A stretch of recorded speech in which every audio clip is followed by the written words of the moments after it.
Praise the lord. ఈరోజు దేవుని వాక్యము, నూతన హృదయమును మీకు ఇచ్చేదను, నూతన స్వభావమును మీకు కలుగజేసేదను, రాతి గుండె మీలో నుండి తీసివేసి మాంసపు గుండెను మీకు ఇచ్చేదను. యెహెజ్కేలు గ్రంథము 36వ అధ్యాయము 26వ వచనము. ప్రజలారా, మన ప్రభువైన దేవుడైన యెహోవా ఈ విధముగా సెలవిచ్చుచున్నాడు, నేను మిమ్మును తోడుకొని వచ్చి సమకూర్చి మీ అపవిత్రతను తీసివేయుదును, నూతన హృదయమును నూతన స్వభావమును మీకిచ్చెదను, రాతి గుండెను మీలో నుండి తీసివేసి మాంసపు గుండెను మీకిచ్చెదను అని. ప్రజలారా, చెదిరిపోయిన ఇజ్రాయేలీలను గూర్చి దేవుడు చెప్పెను. వారు వారి యొక్క హృదయానుసారంగా ఇష్టానుసారంగా జీవించి అన్య ఆచారాలు అన్య దేవతలతో తిరిగి దేవుణ్ణి విసర్జించి ఆయన కోపాన్ని రేపి చెదిరిపోయిరి. అన్యజనుల్లోనికి దేవుని చేత చెదరగొట్టబడిరి. ప్రజలారా, మనము కూడా ఒకప్పుడు చెదిరిపోయిన వారమే కదా, చెదిరిన గొర్రెలమే కదా. గురి ఏమిటో గమ్యమేదో తెలియక ఇష్టానుసారంగా తిరిగిన వారమే. చెప్పాలంటే అన్యజనులము.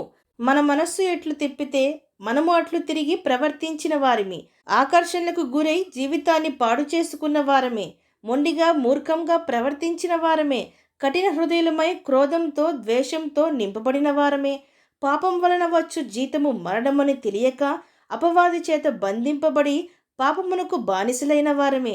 పగలు ప్రతీకారాలు కలిగి కనికరము లేని వారిగా దయలేని వారంగా జీవించిన వారమే. నిజదేవుడు ఎవరో తెలియక భయము లేక బొత్తిగా విచ్చలవిడిగా తిరిగిన వారమే.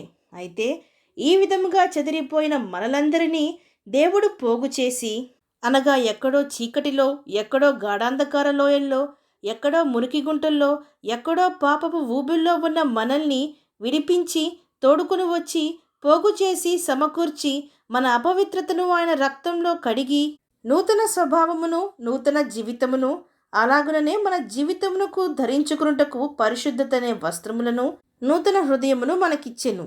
కాబట్టి మునుపు మనము కలిగి ఉన్న స్వభావమును మొండితనమును మూర్ఖతనమును అహంకారమును అపవిత్రతను అంతయు కడిగివేసి మనకు ప్రభువు ఆయన స్వభావమును అనుగ్రహించెను. ఇది మనము గ్రహించుకొనవలెను.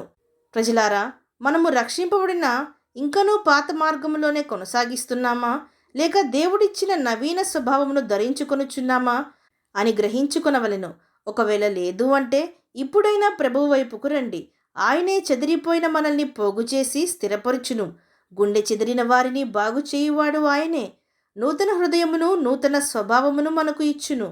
రాతి గుండెైన మన పూర్వపు గుండెను తీసి, అనగా శ్రమలకు పాపములకు లేక అపవాది యొక్క దాడులకు రాయిగా బండరాతిగా చలనము లేనట్లుగా కఠినంగా మారిపోయిన ఈ గుండెను మాంసపు గుండెగా, మంచి మనస్సాక్షి కలిగిన హృదయంగా, ఆరోగ్యకరమైన గుండెగా, ప్రభువును మహిమపరిచే గుండెగా, జాలి దయ కరుణ కలిగిన హృదయంగా దేవుని వాక్యము నింపుకొని హృదయంలో నుండి జీవజలధారలు వచ్చే గుండెగా దేవుడు మన గుండెను మన హృదయ స్వభావమును మార్చును.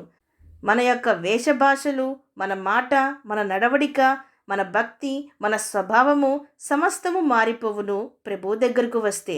అవును అన్నవారు నాతో పాటు ప్రార్థనలో ఏకీభవించండి. ప్రార్థన.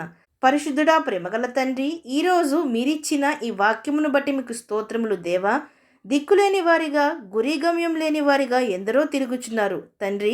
అట్టి వారమై ఉన్న మమ్మును ఏ విధంగా దర్శించి మీ మందులోనికి చేర్చి మా మాలిన్యంను తీసివేసి మిమ్మును వెంబడించే గొర్రెలుగా మార్చితిరో, అదేవిధంగా అపవాది యొక్క బంధకాల్లో ఉన్న వారిని, చీకట్లో ఉన్న వారిని, దిక్కులేని వారిగా గురి గమ్యం లేక తిరుగుచున్న వారిని విడిపించి మార్చమని వేడుకుంటూ మీ దగ్గరకు వచ్చి మేము మా పాపములను ఒప్పుకొని మా ప్రాచీన స్వభావం నుండి విడిపింపబడి మీరిచ్చే నూతనమైన స్వభావమును మేము ధరించుకొనుటకు మా ప్రతి ఒక్కరికి సహాయము దయచేయమని ప్రార్థిస్తూ సమస్త మహిమాగంతులు మీకే చెల్లిస్తూ ప్రభువైన యేసుక్రీస్తు నామం పేరట అడిగి వేడుకొంచున్నాం పరమ తండ్రి. ఆమేన్.